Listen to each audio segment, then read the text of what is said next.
Across the planet, more and more people are reporting with greater frequency, encounters with aliens. When we rounded that corner, after we dropped off that pavement, there was an object sitting on top of November 5 missile site that looked like, honestly, a Walmart supercenter in a sphere. And it was as bright as any sun that I've ever seen a picture of. Ghosts. Bigfoot. I think there is. Orbs. Forces messing with electronics. REM pod went off for a few minutes there. I'd like to hear what that sounds like on here and see if we can hear anything right before it goes off. So let's take a listen.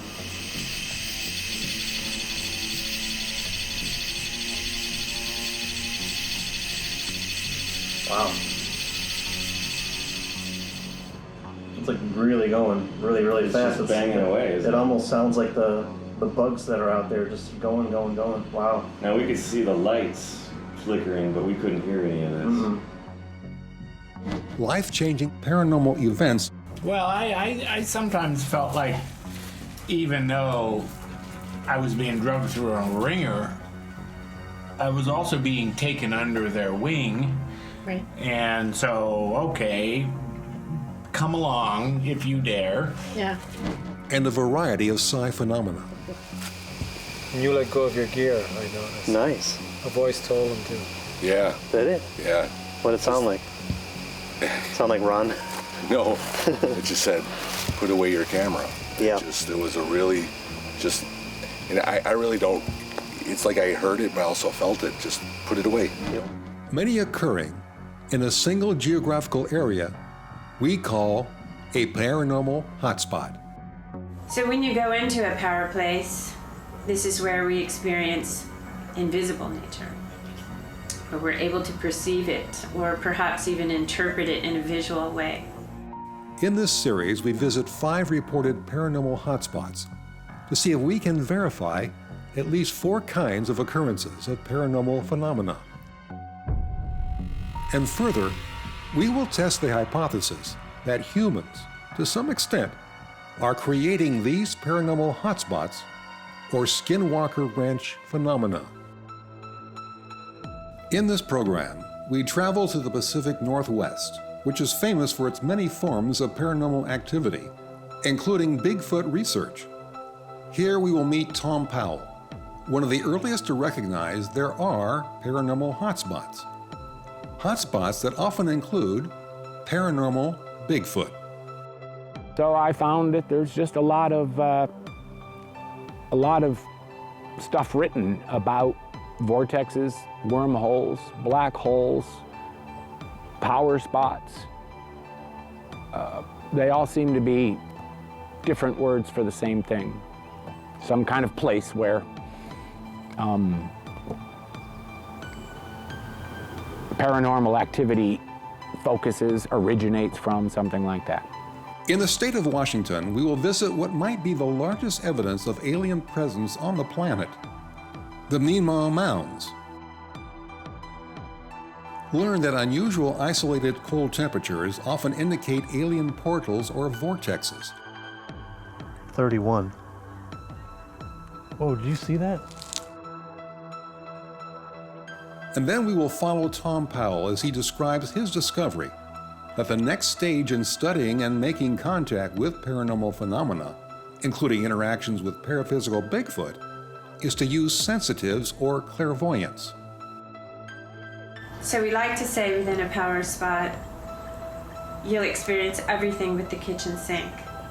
Or as they say, it's like a box of chocolates, you never know what you're going to get.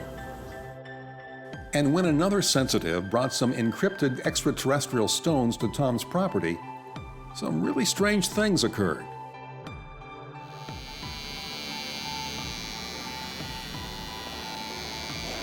Whoa.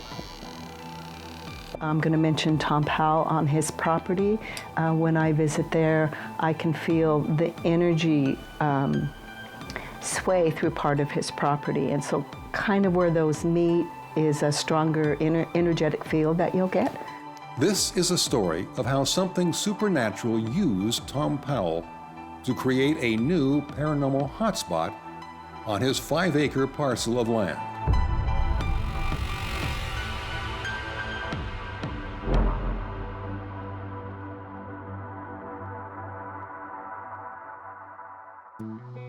The Pacific Northwest is known as one of the most happening places for the paranormal and weird.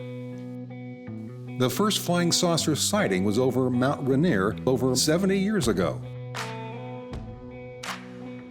In addition, the areas around the volcanoes that punctuate the Cascade Mountains have long been a hotbed of Bigfoot legends. And the dark, foggy climate makes the perfect backdrop for ghostly stories that blur reality. Geographically, the Pacific Northwest refers to the northwestern portion of the USA, bordered by the Pacific Ocean on the west and Cascade Mountains in the east. Primarily encompassing the states of Washington and Oregon, but more broadly including parts of California, Idaho, and Alaska. This lush region is known for its dramatic coastline, snow-capped mountains, dense rainforests, and rich agricultural lands. Thom Powell lives along the Clackamas River on a 5-acre, partially wooded parcel just outside of Portland, Oregon. He is one of the pioneers advocating the concept of paranormal hotspots. We traveled to Thom's property to see if somehow he brought into existence a paranormal hotspot on his land. Like many before him, as a science teacher, he started out trying to disprove the existence of Bigfoot. My interest in Bigfoot started as a science teacher. I found it to be not just a scientific mystery, but a kind of a dubious one. And so I was out to sort of disprove it more than prove it. When I first looked into the question, it seemed like an absurdity, and so I presented it to a class of students as sort of a misapplication of science. After moving from Ohio to Oregon, Thom came across some people who had made Bigfoot casts and would go in the field looking for Bigfoot or would follow up on Bigfoot reports. From these reports, Thom began to see a pattern.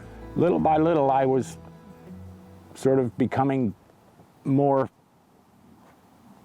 willing to accept the fact that the Sasquatches seem to be not only real, but people around here are having encounters, which really surprised me. So I got involved in BFRO early in their existence, and it wasn't long before I was managing all the sighting traffic that was happening in the entire Pacific Northwest. But I started looking at the sightings and grouping them according to similarities, and I found that there was a number of reports that seemed to report similar, if not identical, things. And so statistically, it started to become apparent that these people all can't be making it up. There must be something to it, and there's a lot of consistency to what people were describing. Met more witnesses, and then I finally decided it's time for an experiment. The experiment was to find a place where there was abundant reports of Bigfoot activities, and a place where he could set up trail cams, cameras that are triggered by movement both day and night. He found such a place, a logging operation 100 miles north of his home at the base of Mount Rainier. Well, the cameras not only didn't ever produce any really good evidence, photographic evidence, but it did seem that there was a pattern, and that is that every time we put the cameras out, the activity stopped or shifted to another place in the property. Then we would move the cameras to the new location. Then the activity would shift back to the old location.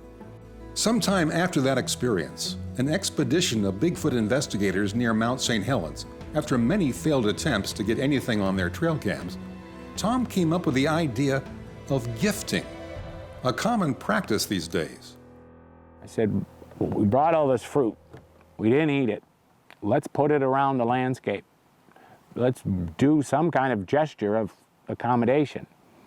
Well, that was kind of a strange idea to them, but I said, look, I'm working on this property right now, and we find that they know what's going on, it seems, but it does seem that you can make gestures. Let's try it.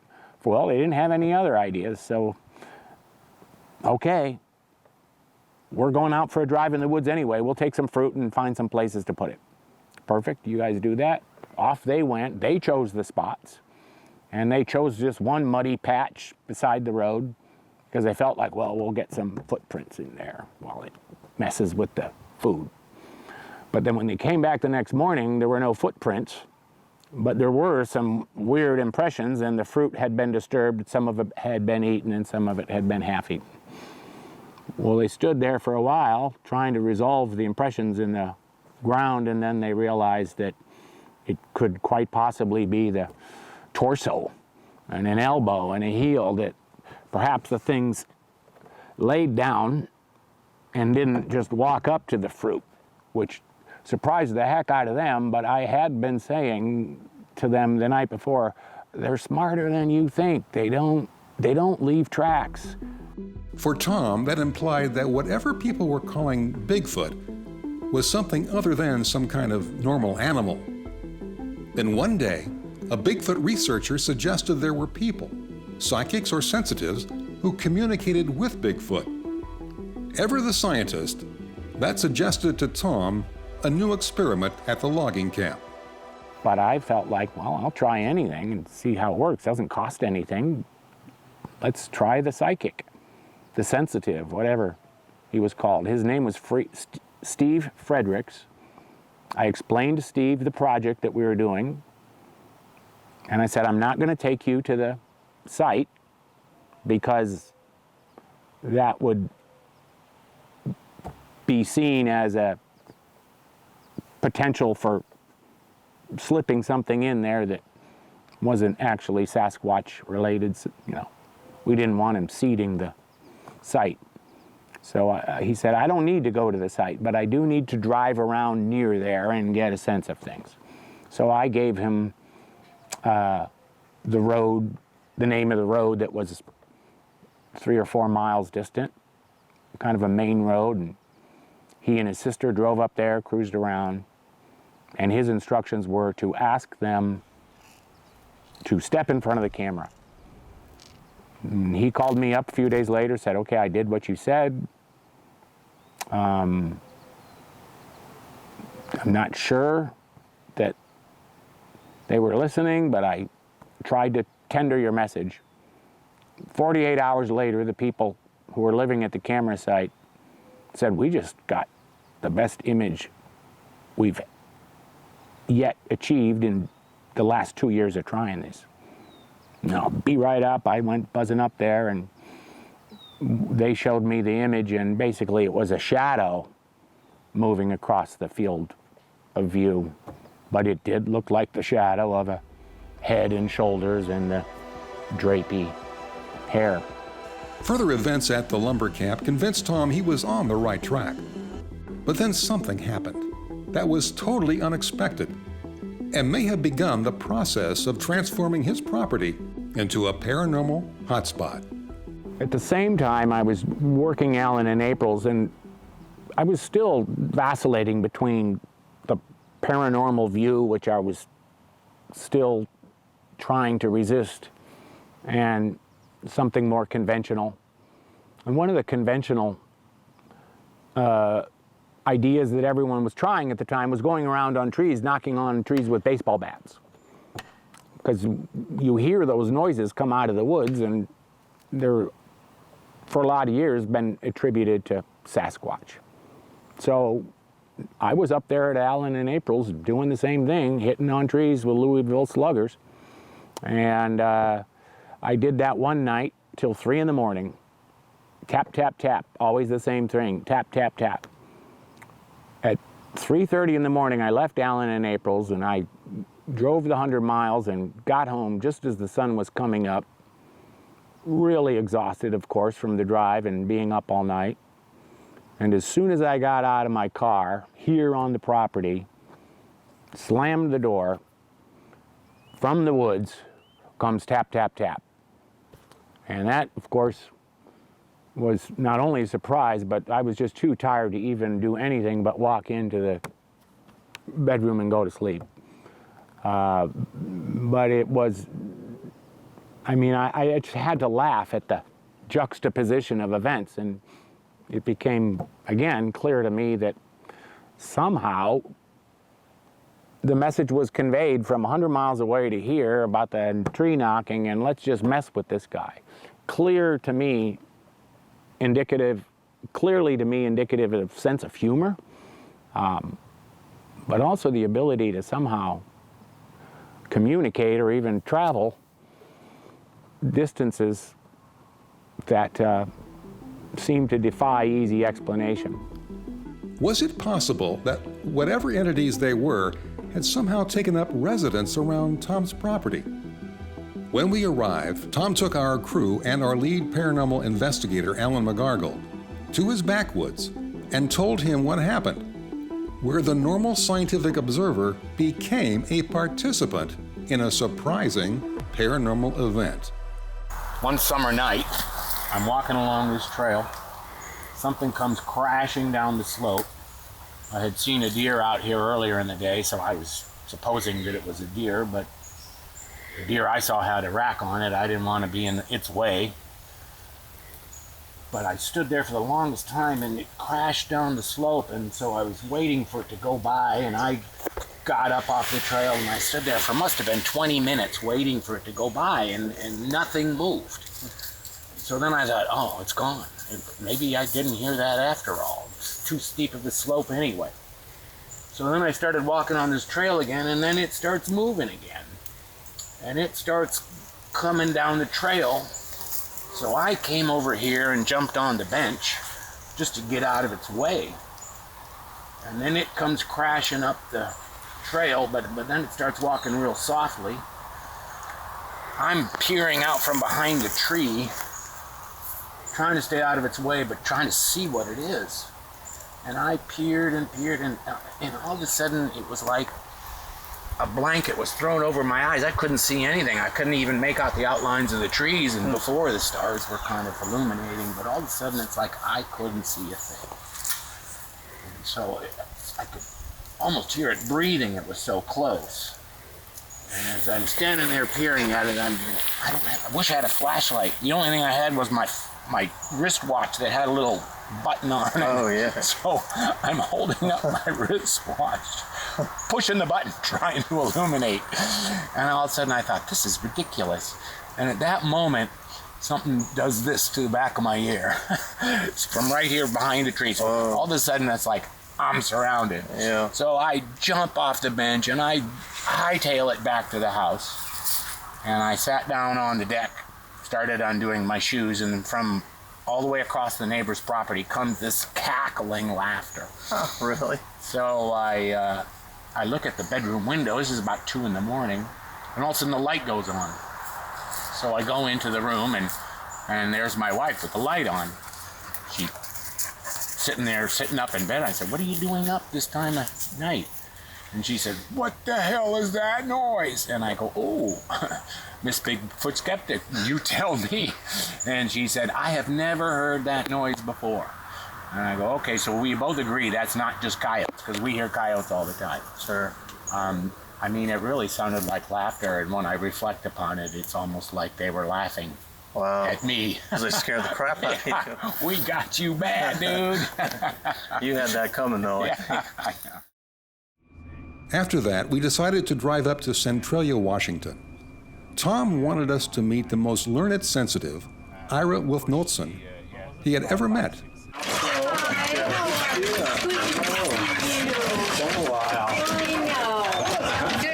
To see if she could shed some clarity on the role of sensitives in relation to the paranormal, and to paraphysical Bigfoot in particular.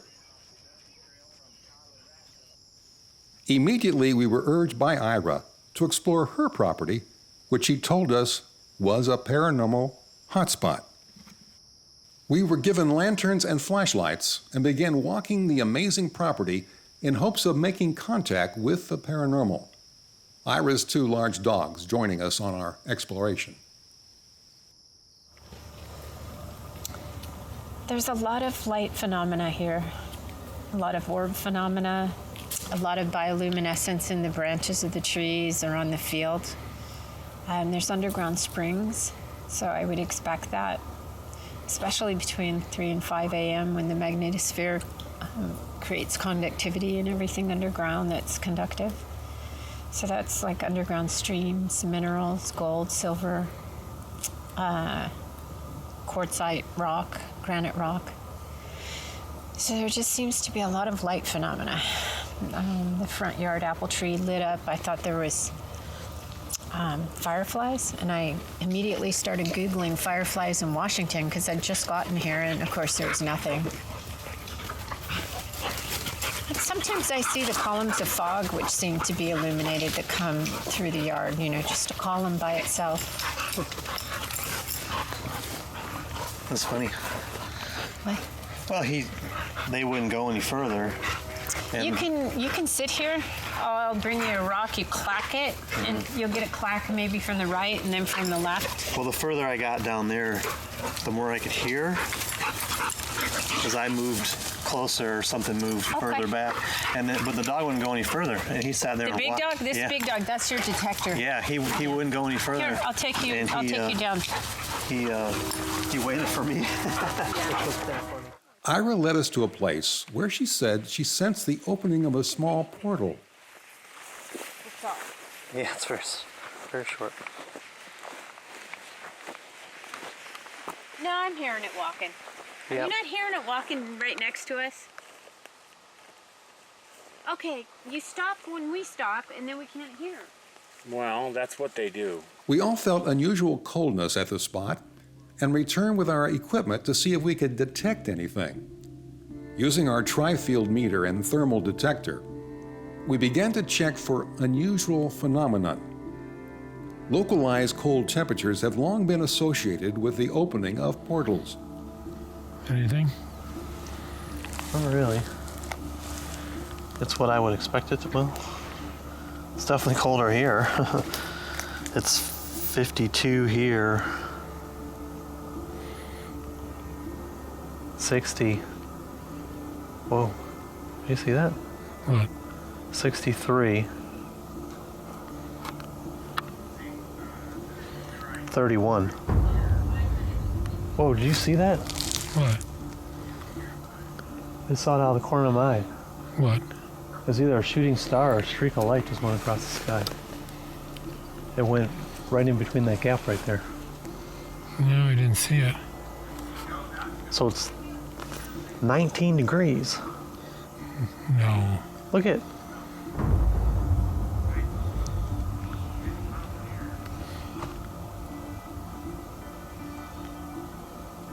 How can that be? What's your body? What's my body temperature?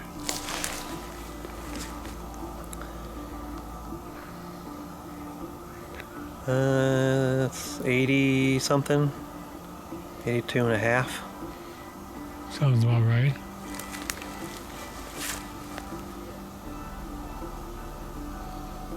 Twenty, 15 degrees. 14 degrees. And see the hole?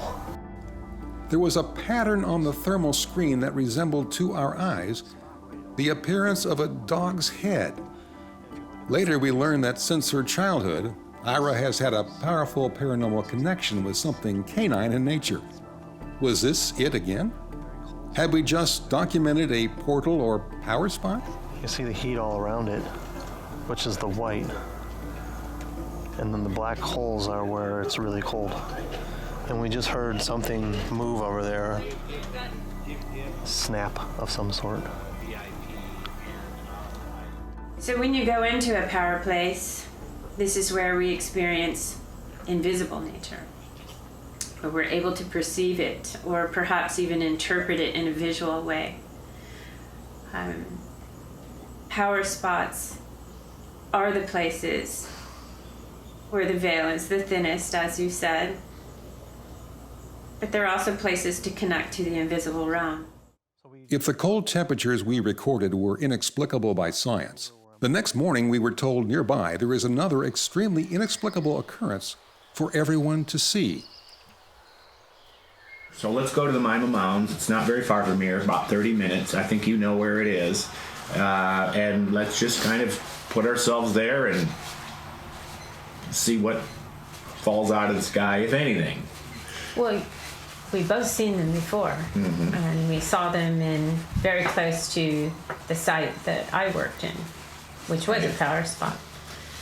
And we see them up and down the Pacific Northwest in the corridor of these sites that we know are power spots that have been geomanced by the hand of man with the rock walls.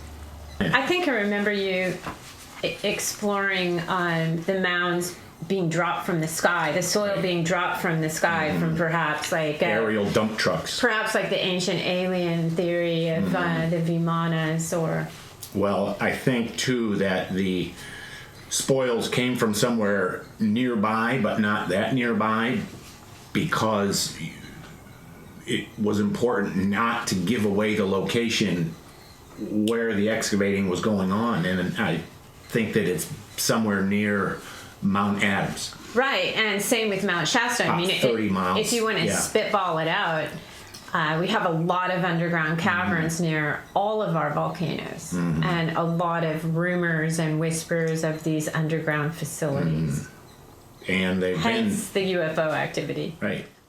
They're incredibly uniform. So now we're going to go and look, and we'll see if it's compelling. But there is a way to kind of go, wow, that was dumped there from some nominal height. Well, the mysteries are incredibly mentally expanding, but they're also a lot of fun. Yeah. We headed out to the Mima Mounds National Area Preserve for a closer look at this truly mysterious phenomenon. We're coming upon the UFO landing site. Right. That is a funny thing. And then ancient people made effigies to it in soil. In order to sort of lay claim to the land? Well, my friend Lisa came here and she had goosebumps. I was looking at her arms and legs. She had goosebumps all over her. And whatever created that, the energy or not, or maybe it's just the visual of looking out on this amazing structure, it affects us in a subconscious, deep way. Like, we ask the questions. It's one of the mysteries, like we were talking about. We ask the questions, our consciousness expands, and we evolve intellectually by trying to figure out the mysteries. So this is another one of the mysteries. We headed back to Thom's land for a full day and night of paranormal investigations. Investigations with the participation of two sensitives Thom had arranged to help bring forth alien contact to confirm or weaken the hypothesis that his property had become a paranormal hotspot. What occurred surprised us all. Waiting for us was Tish Paquette. On this bluff side, I'm picking up energy. Now, is that Sasquatch energy? Is that people who've crossed over? Can't distinguish it, but I am picking up energy.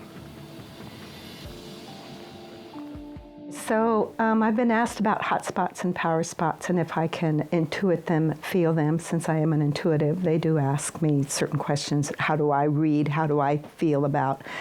And I don't necessarily call them those terms.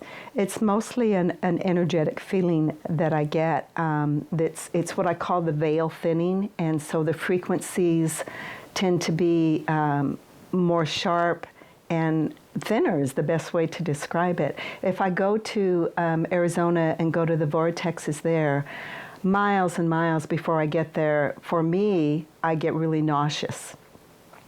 And so I know they're around. And then I do a little ceremony to reduce the nausea so I can visit those places. Other times I'll pick up on sounds that come in my ear, or or intuit just energy frequency change, hot, cold, those types of things. Sometimes you might, once in a while, I might pick up a little bit of a shimmer happening. So that's kind of how I detect that something else is going on here, that there's either a portal or an energy crossover. I know I'm going to mention Thom Powell on his property. When I visit there, I can feel the energy sway through part of his property. And so kind of where those meet is a stronger energetic field that you'll get. While we waited for the arrival of the other sensitive, Mitch Townsend, Alan took Tish to the spot where Thom Powell had his possible Bigfoot experience. For the rest of the day, Thom, always the scientist, removed himself from the investigation in order to not have any influence on any paranormal results we might get. Yeah, it has interesting energy. It definitely has a history. If I can get in here without falling. Oh, don't touch this, it's got spinies on it. Yeah, let's go straight to the Ouch. Oh, you want to go straight to the side? Okay. All right, well, let me come back. Ugh, okay.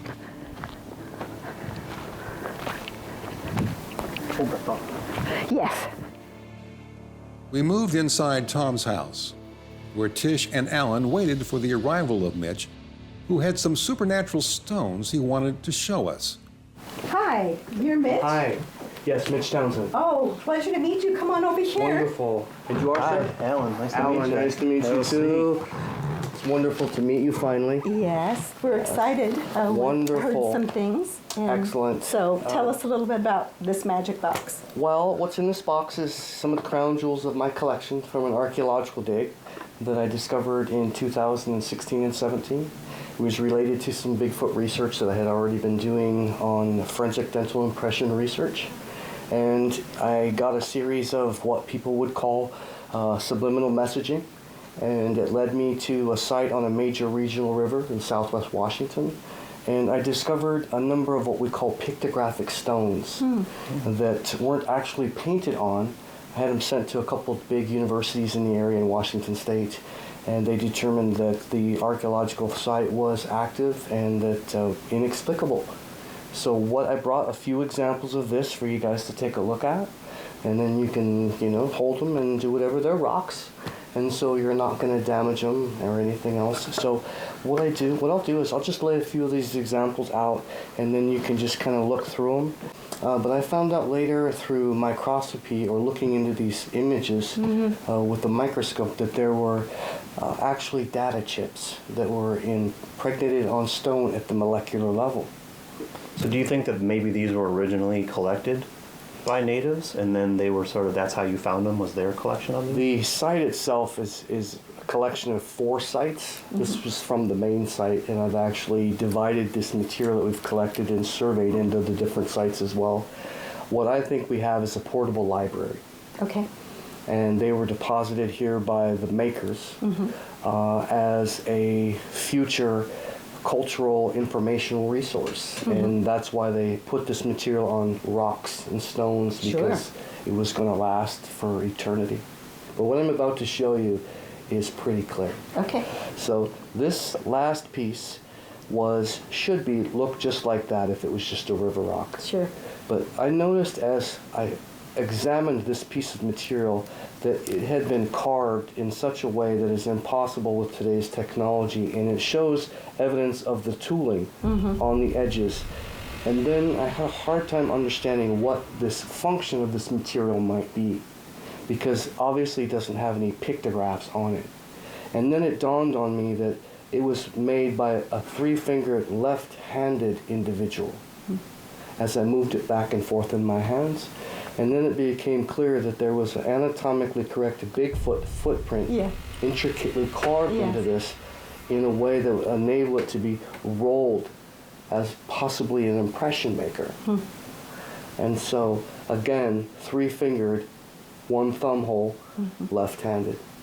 So feel free to examine that as well. Because I saw this when you were holding it this way, and I'm like, that looks like a, And so again, these are subject to possible interpretation, but not their construction.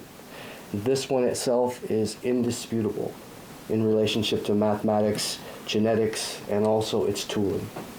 Would it be all right if I got some of my equipment and took some measurements to see if there's any sort of energy field that we can measure? Absolutely, and I would encourage you to do so because my curiosity is always piqued with a new discovery and how it fits into the larger picture and questions that we're trying to answer. What happened next blew our minds. All right, I got some measurement devices here to check some things out. I'll start with the tri-field meter. Right. See if there's any energy right off the bat here.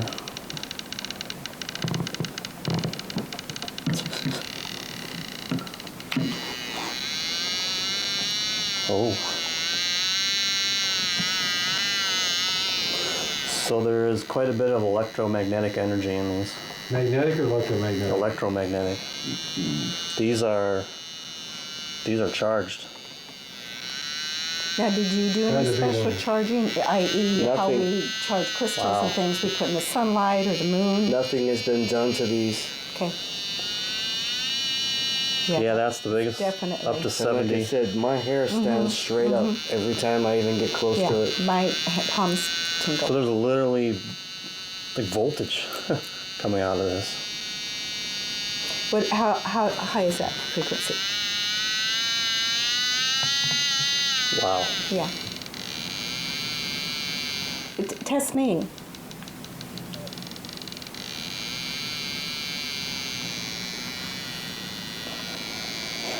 Whoa.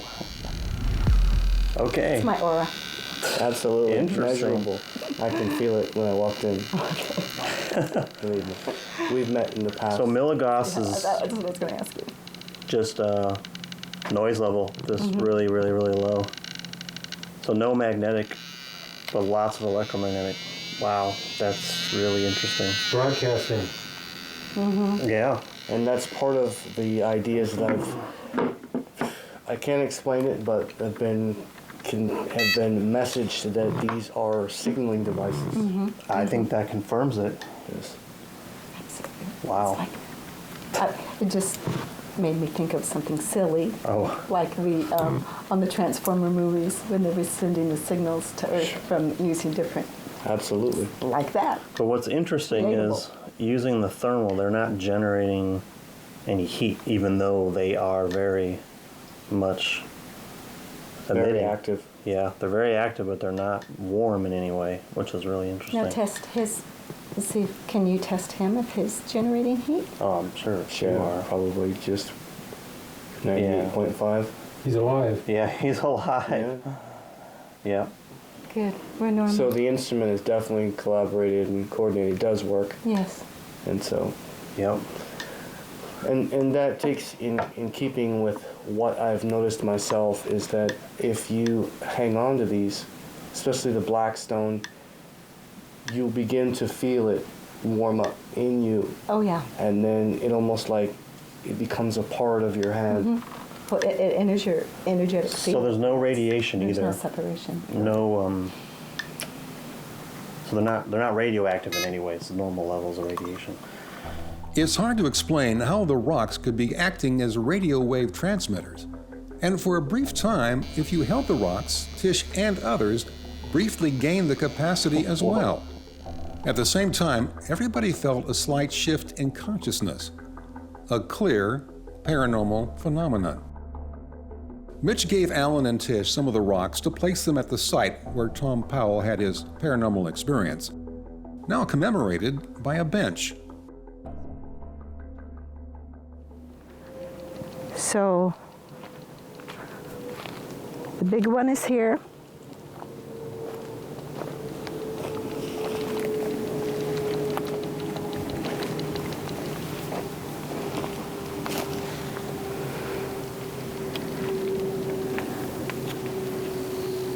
We getting anything? It jumped a little when I moved. I'll put it here. So that's there. So we have to remember where they're at.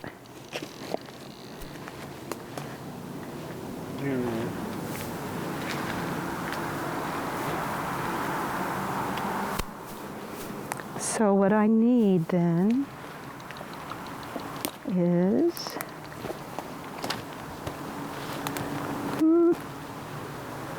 just a little something. Well, Something to set it on? yeah. Just so I can, wow, there's a log there. Just so I can see and remember. So I'll put this under it and it'll be right at the Y of this branch.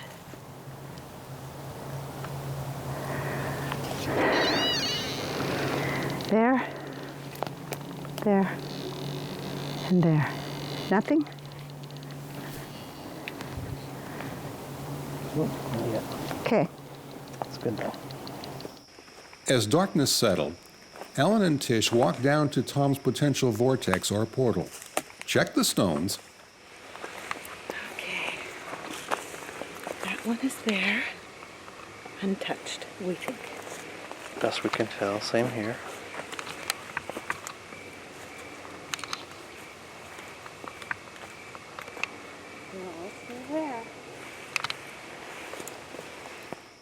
and settled in on the bench to see if anything wanted to contact them. And it did. We just sort of settled in and kind of closed my eyes and let nature come. And wasn't long, a few minutes, maybe less, we heard a noise up at the top of the hill behind us. Pretty much directly behind us, maybe a little to the left. It let me know that something was there. I could tell something was there. So Tish said that she could sense the presence of what she said was a Bigfoot. And she said it was a sentinel Bigfoot, and it was watching from the top of the hill. It was watching you guys at the campfire and sort of keeping an eye on us. And she said it knew why we were there, and it knew who we were. And about that time, I could hear these gentle, very gentle, soft, bipedal footsteps come up my right shoulder. And by this time, I'm basically meditating. I'm eyes closed, I'm just focusing on the energy. And I can feel the energy of this being walk up, probably within 6 feet of me. I was prepared for it to reach out and touch me because I thought that's what's going to happen. Apparently that's happened before to people at that area. And I could feel the energy. It was sort of a warmness in my chest. And when it stopped, that warmness got stronger and it began to like swirl around. Like I could just feel the energy. And nothing walked away. It just sort of slowly felt normal again. And then we both opened our eyes, and the whole woods in front of us just had a white glow to it. Not like a bright light, but it just sort of, everything looked white. And it was probably like that for about 5 minutes or so, and then it sort of got dark again, and we walked out. And as soon as we got back to the trail out there, there was one loud, tree snap sort of movement at the foot of the trail we just left. So I think that whatever it was, Bigfoot, it followed us out and escorted us out. Later, Tish led a small contingent of paranormal investigators along with Thom to explore the property further. And some interesting things happened.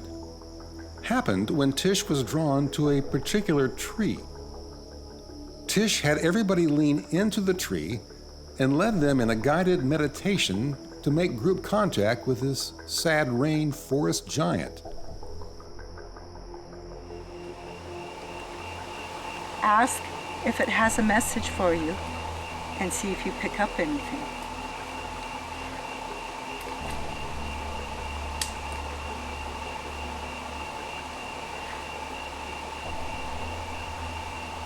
You might get a sound, you might get images. I'm turning my light off so he can get and see if we can pick up any energy from the tree. When we took a sequence of stills, everything was normal until the last one. An amazing light phenomenon spread out from the tree. And even that tree that when we first walked by had this low, almost lost energy. Once we gave it energy and recognized it, when we came back through and took a picture, we had the hugest orb in it.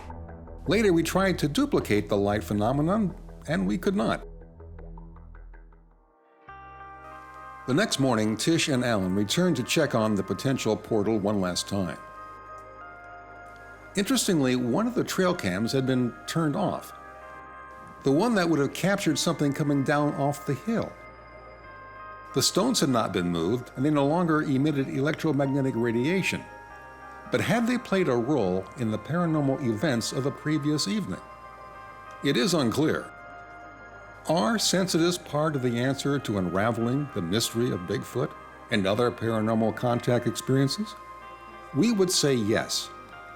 Is Thom's property a paranormal hotspot or a portal? The evidence is pointing in that direction. As for Thom himself, his paranormal journey has been a long one. So we know a lot of people, for example, they go into the Bigfoot research and then they get into the supernatural Bigfoot research, and we notice their entire lives exploding. We won't name names, but I resemble that. you and I both. And many others. It's just it's a very anti-structural, that's just why I was saying, you know, religion was born in these places. These are places of transformation. It's for the better, but a lot of times you just don't see it coming. Well, I sometimes felt like, even though I was being drugged through a ringer, I was also being taken under their wing. Right. And so, okay, come along if you dare. Yeah. But And you go through it again and again. Remember patterns, cycles. So every now and then, it's not as traumatic as the first time, but you will go through it every now and then where you get a good tearing apart. And my life fell apart on the one hand, but it was shamanic dismemberment. yeah, and it really was just, now I'm in such a more tranquil place. Thom reports that there are still things happening on his property that are inexplicable.